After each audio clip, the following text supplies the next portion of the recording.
So yeah, let's talk about prepping today. Let's talk about what's going on in the world that makes so many people want to be prepared for some type of inevitable disaster. Let's talk about whether prepping is a defensive thing or it's an offensive thing. I see a lot of people online, a lot of intelligent, super intelligent preppers, and they tend to talk about how prepping is initially it's a defensive thing. However, you have to have offensive mentality. And my theory on prepping is that it's solely defensive. It has nothing to do with offensive. There's absolutely no reason if you're prepared for you to have to go out and acquire anything to sustain yourself over the length of time that you deem necessary. That's the whole key to preparation. And so, what I want to also talk about is this whole lone wolf mentality to prepping. There's a lone wolf mentality at this point where people think that they can take on the world because they got 5 firearms and 5,000 rounds. But the truth of the matter is, my friend, I don't care how many people you shoot, it's how many people are shooting back at you. You have one weapon working at a time and you putting round after round after round down range, and okay, you hitting these moving targets and you might hit a couple or whatever, but if every last one of these people, let's give a theoretic number of 10 is a 10-person marauding band, and they all attack you and they all train their sights on where those gunshots are coming from, they are sending so many more rounds downrange or towards you that what do you really do? What do you really do? You take cover, you try to wait to weather the storm, and then you shoot back. And you want to fight them off as long as possible. But at this point, they figured out that you have something worth taking because you defended it so strongly. And so next time they come, they're going to come back with 20, 30, 40, 50. This is something that I don't care how much preparation you do, it's something that you cannot sustain. You cannot sustain the defensive posture against people that's coming at you, and they're coming at you relentlessly because they want what you have. They're not going to stop. They're not going to get any less hungry. So they're going to keep coming. And if they think you have something of value, that's going to definitely fuel their fire. So the whole idea of this lone wolf prepping is ridiculous.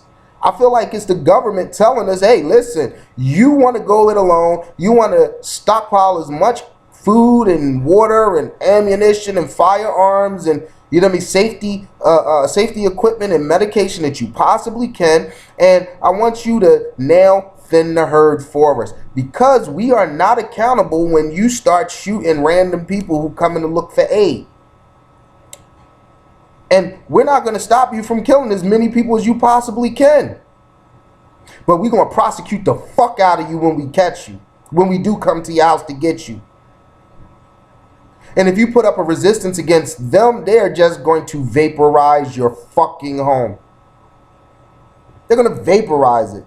With you and your family inside and your 180 days worth of food and all your stored water and all your ammunition, they're going to vaporize the fuck out of you. And if you do come out and you decide, well, listen, I'm going to come out, they're going to count the bodies on your lawn and they're going to charge you with every last one of them. And they're going to shove you and your family into a fucking FEMA camp. And that's where you're going to be until the rest of your days. And you're going to fucking produce circuit boards or whatever the fuck they want you to do. Print license plates. That lone wolf mentality is BS and is going to get you killed. The first thing that they want from us is separation, isolation. They don't want us to come together. It's worked in history countless times. But here it is now, all of a sudden, because we're in this technological age, we are more separated than ever. I'm sending this video over fucking a Wi-Fi signal to a server that I don't own. And I'm saying these things to people who have never met me. Now, whether you take heed or not, that's not very important. But the truth of the matter is that we're separated by screen names and keystrokes. And that's the easiest way to destroy a nation, to keep them separate. I fear to say preppers unite because I don't want to come across like some dude who's trying to start some weird militia or some shit like that. But I just want to say humans, humankind. Unite. Care. Care enough that to know that something's wrong and you want to do something about it. And start small. It's not a big thing. It's talking to your neighbor. It's talking to your family. It's creating the idea that we recognize that there's something wrong and we ain't going to stand up for this shit anymore. Demand jobs. Demand production in our country.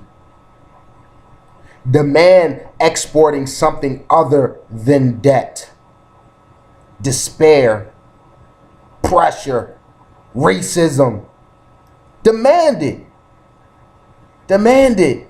Demand it from yourself first and then everybody else in your world secondly. And stand on it, because in this day and age, in 2013, 14, we don't stand for much. Maybe a Hitachi or a Toshiba. Maybe a Sharp or a Sanyo. Maybe a i something or Android this. That's it. That plays right into the hands of the man who wants everything that we have. They want our soul through labor. Man, don't get that shit away. Come on. Get it together. Alright? You know who I'm talking to. Get ready. Peace. For real.